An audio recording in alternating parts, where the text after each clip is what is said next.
Magic Ballerina Book 1 Delphie and the Magic Ballet Shoes. Written by Dame Darcey Bussell. Prologue. In the soft pale light, the girl stood with her head bent and her hands held lightly in front of her. There was a moment's silence, and then the first notes of the music began. For as long as the girl could remember, music had seemed to tell her of another world, a magical, exciting world that lay far, far away. She always felt if she could just close her eyes and lose herself, then she would get there. Maybe this time. As the music swirled inside her, she swept her arms above her head and rose onto her toes and began to dance. Chapter 1 Madame Zarakova's School of Ballet. Delphie hurried home, her breath freezing in the snowy night air. The houses on either side of the road had their curtains drawn, all apart from one. A big double-fronted house with iron railings and a gate.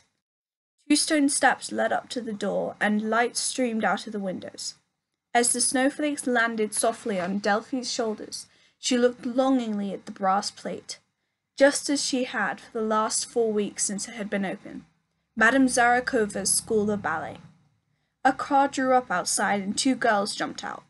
They were about 9, the same age as Delphie, and had their hair tied back in neat buns.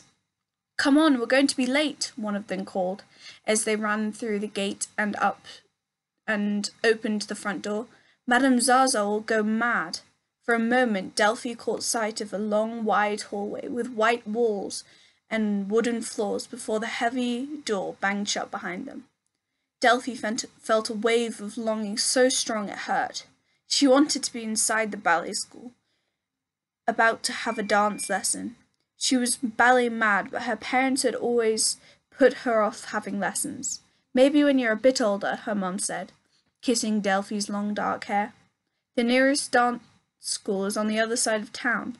It's too far to take you every week." But Delphie hadn't been put off. She borrowed books from the library and practiced ballet exercises almost every day. And she danced all the time, in the house, in the garden. She wasn't even embarrassed to dance on the street. She loved the feeling of spinning, moving, jumping. It was hard to explain, but although she never had any lessons, inside she just felt like she knew what it was like to be a real ballerina. And now Madame Zarakova's ballet school had opened on the very street she lived on. But even that hadn't helped her. Delphie did understand. After all, money was quite tight in the house. "I'm sorry, sweetheart," Mrs. Durand, Delphie's mum, had sighed. "We just can't afford to send you there." Standing by the railings now, Delphie could hear the faint sounds of piano tinkling, and through the branches she could see light from the big windows falling into the front garden. Shivering, she pulled her coat closer as she looked over the railings. The music and lights seemed to be calling her nearer. Slipping through the gate, she crept over to the house, peering in through the window. The room inside was large, with mirrors on each side of the 4 walls. 8 girls, all about the same age, were holding tightly to the bar and a wooden pole that was fixed around the wall of the room. They were all dressed in pink leotards with ribbons around their waists, pale socks and satin ballet shoes with ribbons crossed neatly around their ankles. They were gracefully bending and straightening their knees out of their toes. "Pliés," Delphie sighed longingly, recognizing them from one of her books. Oh, if only she could be there with them. Madame Zaza was walking around the room, talking to the girls and correcting them. A leg position here, an arm position there. She held her own body erect, and her grey-streaked brown hair was pulled back into a bun. As Delphie watched, the girls began a different exercise, pointing their toes and sliding their legs to the back, front and side. Battements tendus, thought Delphie. All the girls looked good, but there was one dark-haired girl who looked very graceful and seemed to find it easy at everything.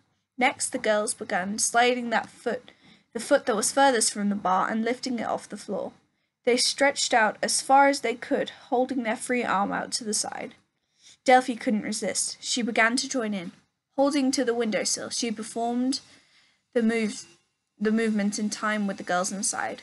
Sweeping her arm and leg to the side, she held them in perfect position, her toe pointed and heel raised from the ground. They moved quickly into practicing quick, light movements. Madame Zaza said something to the girls and left the room. The class carried on working. Feeling very happy, Delphie continued to copy them. It was almost like being there. Suddenly, the front door opened and a voice called out, "You girl, what are you doing?" Delphie jumped in shock and swung around. She had been concentrating so hard on the dancing that she hadn't heard it opening. It was Madame Zaza standing on the top step staring at her. Delphie froze to the spot. I'm really sorry. I just wanted to have a look. Come here, child," Madame Zaza called. With just a moment's hesitation, Delphie hurried up the steps.